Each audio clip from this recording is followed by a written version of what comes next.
This afternoon we're going to start by hearing evidence from Miss Lefebvre.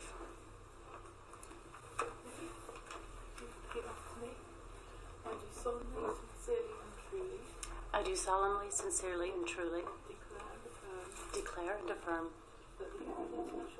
that the evidence I shall give shall be the truth, the whole truth, and nothing but the truth. Miss Lefebvre, your full name for the inquiry, please. Lauren Lefebvre. And Chair, I hope that you have Miss Lefebvre's statement behind tab 1 in our first file. Miss Lefebvre, I want to start by asking you some questions, please, about your son, Breck, who I think was born on the 17th of March, 1999. Yeah. And just so that we have an idea about the background to you and your family, I think Breck has 3 siblings, the triplets, as they're known. Yes. And you and Breck's dad split up many years ago. Yes. But back at the time that we are dealing with, Breck lived with predominantly you, but would go and spend weekends at his dad's as well. Every other weekend, yes. Every other weekend. All right. I want to start, please, by looking at what happened to Breck from about the time that he joined Year 9 at school, which takes us back to the autumn of 2012. I think, is this right? Breck had to start a new secondary school at Year 9. Correct.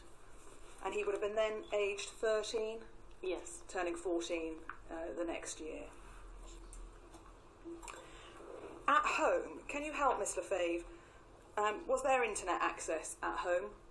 Yes. And had you set up any kind of parental controls so that you could monitor what he or indeed the triplets were able to access on the internet? We had parental controls that set certain websites and places they couldn't go, and as well as turning it off at certain times for bedtime so they could get their sleep. How would you describe sort of Breck's use of the internet and technology? Breck was so tech savvy. He ran circles around me and was the one who helped do anything technological or sort of anything that needed fixing around the house. And even to the point he was sort of helping me retrain on the computer.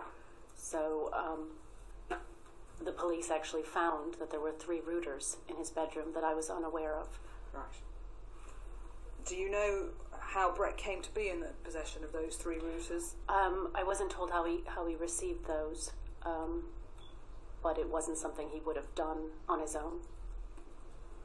Now, at this time when Breck started his new school and he's gone into his Year 9, how was Breck at home? Just describe him to us. He was sort of happy-go-lucky, chilled, easy boy. He was easy throughout and had a good sense of humor, but didn't try to, humor the world, just kind of the people around him. He'd make us laugh. Unfortunately, when he had to switch schools in Year 9, he was a bit sad. Both of us were sad because he was happy and settled where he was, and he had been playing sport at the old school, and he had lots of friends. And when he got to the new school, he kind of had to start all over, so he wasn't quite himself. And did that, in due course, lead him to want to start meeting up with some friends online and use online gaming? Well, what happened was he ran into friends that he knew back from primary school. He didn't know that they went to that school. He kind of lost touch. And when he ran into them after he was at the new school for a while, he came bouncing home excited and said to me, "Mom, guess what? I ran into those guys from school I used to play with on the playground in primary, and we'd play Legos, and I'd say, yeah, I remember those guys." And he said, "Well, they've invited me into a gaming group. What time is dinner? I want to meet up online." And that was the start of him spending more time online with friends from the community, but it also helped him settle into the new school. And just give us an idea, how long would he spend online gaming? Well, it was always a difficulty to sort of monitor that. He had to do his chores and his homework and eat family meals, and that was the norm. He would kind of get those things sort of out of the way and then spend possibly a couple hours each night. He wasn't watching TV. His entertainment and socializing was through gaming. And, at that point, when I would say, time to get off, Breck, it would be bedtime, he would do it. I think you were pleased for him having met up with the old school friends. Yes. And he was seemingly beginning to fit in and feel more comfortable in his new school. Did there come a point, though, where you heard what you thought was a man's voice coming from his room? Yes, I was in the kitchen, and we had sort of a open house where the doors were open, and Breck's door was always open, and I could hear a man's voice, and I sort of stopped in my tracks, thinking, what is this? Who is this? And when I went to Breck's room and inquired, he showed me on the screen who he was speaking to, and the photo looked like an attractive 13-year-old boy dressed up. It looked like a model. It wasn't like the other boys that were just wearing sort of sport kit, or he stood out as looking like someone who cared about his appearance. But it didn't match. The face didn't match the voice. The voice to me sounded older. And did you come to learn in due course who that person was? Breck explained that he was the guy who ran the server. I use his initials, LD, because I don't like to say his name. And he said that LD ran the server and was super techie, great on the computer, and teaching them to code and encrypt. And he was excited with this new friendship. He told me that the boys at school had been gaming with him for years. And I think that gave a false sense of security. Some of the boys, one in particular, had been gaming with LD for up to 4 years. And during that time, it felt like a real relationship had been created. We know that LD is your way of referring to Lewis Danes. We can refer to him throughout as LD. There's no difficulty with that, Miss Lefebvre. Thank you.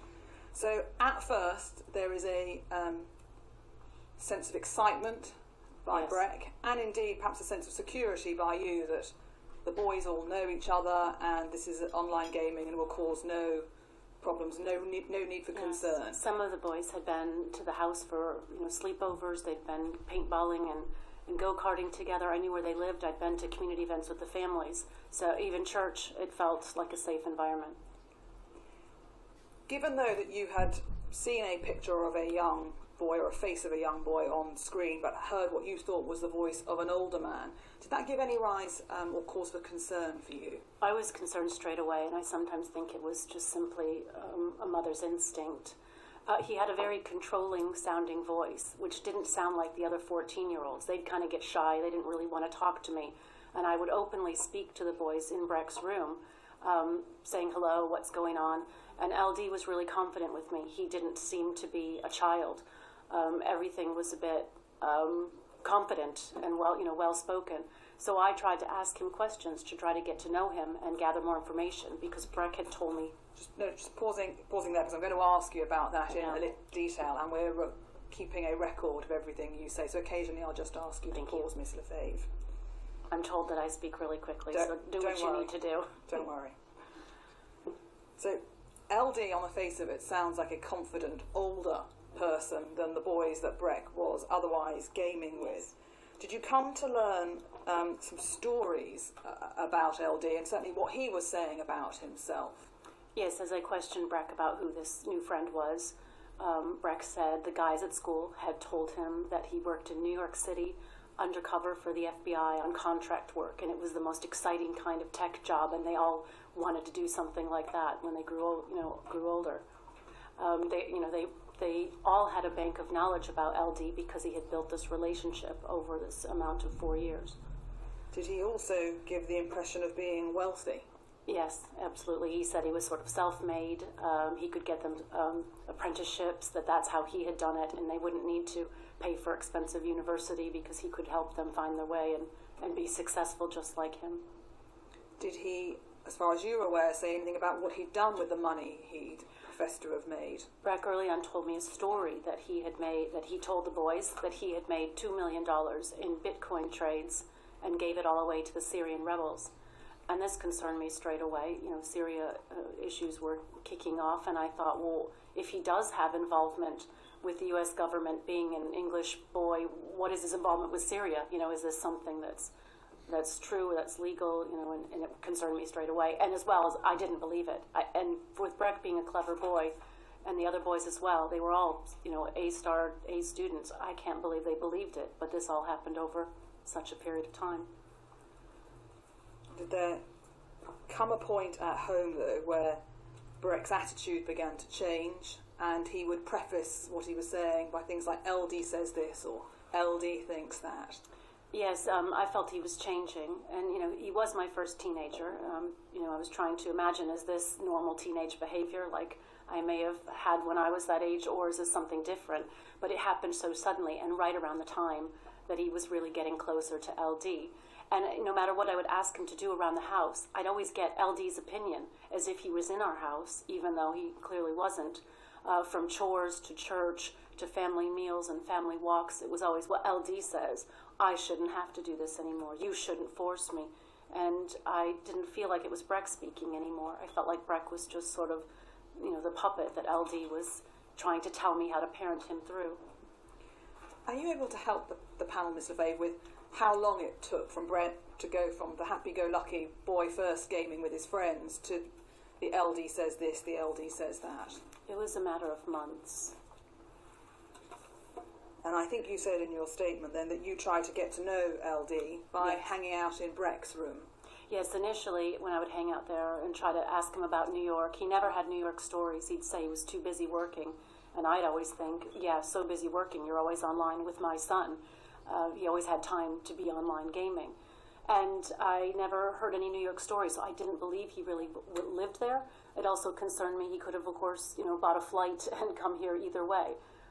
It was a bit of a false sense of security, hoping and wishing he was in New York, but I was fully aware that people can take flights. So when I would ask him questions, he just really wouldn't open up, but he would speak to me as an adult. And in those early days, funny things would pop up on the screen that we would all laugh about together, like dancing ladies or films or movies or music that we liked. And over time, those images changed and became more, I guess, sinister. When I would walk into the room, the Wicked Witch of the West from Wizard of Oz would pop up, or in the next week it would be Hitler goose-stepping, as if I were the horrible, mean, punishing dictator, monster parent. I think you said at paragraph 4 in your statement that you felt Breck and the boys were being groomed early on. And I just want to ask you about that. When you say being groomed, what did you first think that was and what that meant? Well, when I think back, I knew straight away, or I felt straight away, that the boys were being groomed, but I couldn't get anyone else to believe me. And I hadn't had formal training. I wish I had. I didn't, even though I worked at a school within 6 years, and we had training on every other subject. We never had training on child sexual exploitation or grooming online. And so I don't know how I knew about it, but I felt he was because of the manipulation and the control. And I think back to we learned about Childline and NSPCC working, because I worked within a primary school, and they were great lessons. But back at that time, we only learned about the touching face-to-face and where you can be touched and where you can't. And those were great lessons, but we didn't learn at that point how much the Childline and NSPCC could have helped with online issues as well. When you say at that time, what time are you talking about? 2012, 13? 2013, yes. Right, when the problems with Breck were coming to their full. Yes, so I started speaking to people and saying, I feel that Breck and the other boys are being groomed, but I didn't know what they were being groomed for. My initials, and in fact, there's a slight correction. I didn't say I think they're being groomed for gay. I said I thought Breck was being groomed for gay sex by a man, an older man, who was trying to push his sexuality onto Breck and the other boys before they were ready to make those decisions for themselves. So I may have been cut off when I said grooming for gay sex. It was that Breck hadn't shown any preference in any way. He was still a boy gaming and having fun.